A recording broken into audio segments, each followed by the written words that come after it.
Ibu Soko yang pergi mesyuarat DKU yang dipanggil, yang dimaklumkan oleh MB tu, mak dia. Jadi yang waris yang kena pecat ni. Okey, saya nak pergi lagi detail yang Mulia Datuk.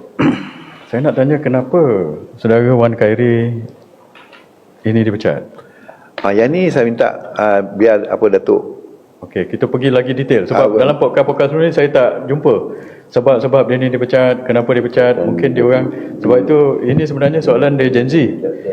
Gen Z nak tahu sebab dia orang ni rajin buat research. Yang Mulia Datuk, research dia dah cari semua cerita, dia tak jumpa satu pun orang yang kata kenapa dia ni dipecat yang asal. Sebab ini adalah relevan kepada permulaan krisis ni sampai betul. Kita semua ni kena pergi pilihan raya awal ni semua ni. So mereka nak tahu betul 2 Disember 2024 kenapa Setiausaha Dewan Keadilan Undang Negeri Sembilan memberhentikan allowance kepada Datuk waris Kelana Hulu, iaitu Encik Wan Khairi ni. Kenapa dia dipecat? Kenapa diberhentikan yang disahkan sendiri oleh DKU? Silakan. Dia dipecat ni banyak kesalahan dia. Dari bagi nasihat oleh Tok Undang, tapi dia dogil. Okey. Jadi bila dia terpecat, dia marahlah. Oh, dia kena pecat, lepas tu dia marahlah. Okay. Mak dia semua marahlah. Okay. Dia mengadu dekat mak dia lah. Dia mengadu mak dia. Mak dia siapa? Itu yang Soko tu. Ibu Soko yang pergi mesyuarat DKU yang dipanggil, yang dimaklumkan oleh MB tu, mak dia.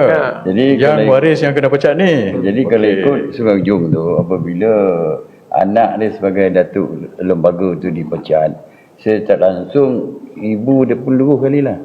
Secara automatik luruh kali lah. Bermakna tak adalah kuasa sebagai anak sebagai datuk, ibu sebagai Soko dah tak boleh lagi lah. Untuk dia 100 hari tu.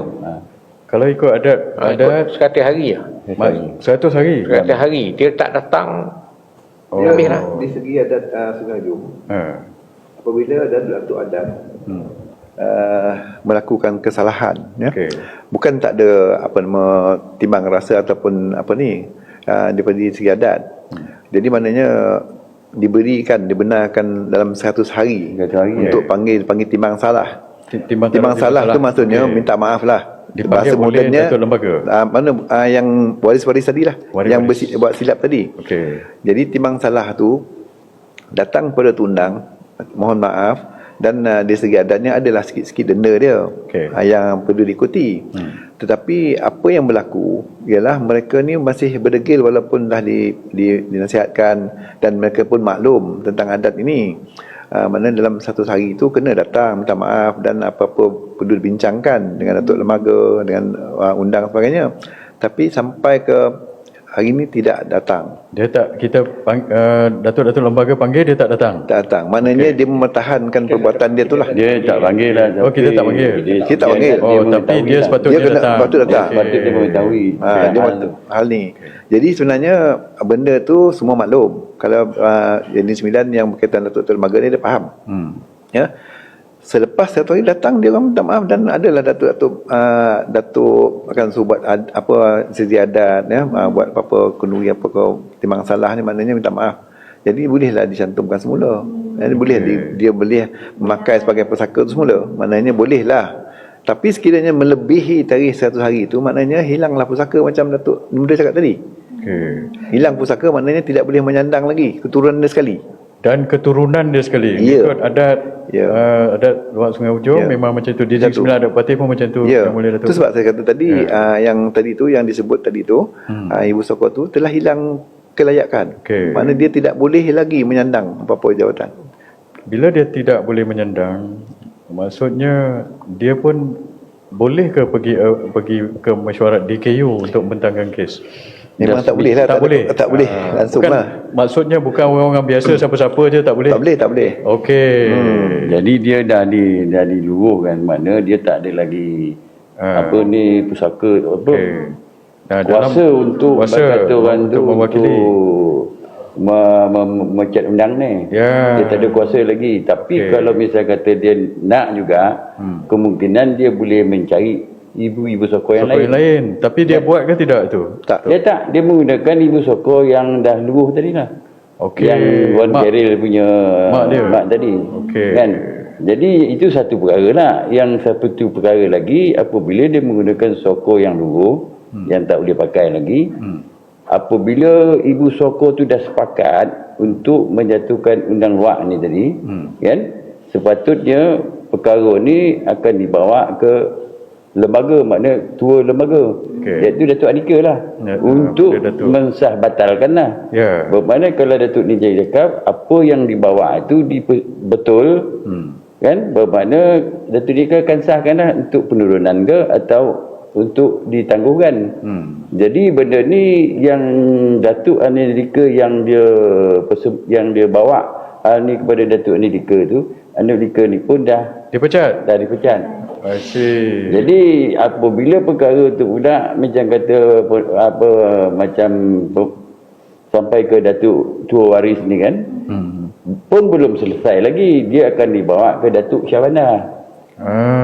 Jadi saya rasa pun perkara ni apabila luntur dia hak Datuk Undang tu di Datuk Andika ni, bermakna dah disabata dan jika lunturlah jatuhlah Datuk Kelana tu, dan perkara ni dibawa ke Datuk Bandar untuk pengisytiharan kepada seluruh luar tu, dan Datuk Bandar ni sendiri yang akan bawa ke Dewan Keadilan ni bagi pihak luar hujung. Semua proses tu dia tak buat. Tak buat.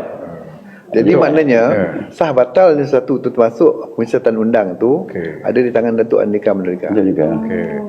Dia pakai dia gunakan Datuk Andalika Datuk Nika yang dah dipecat.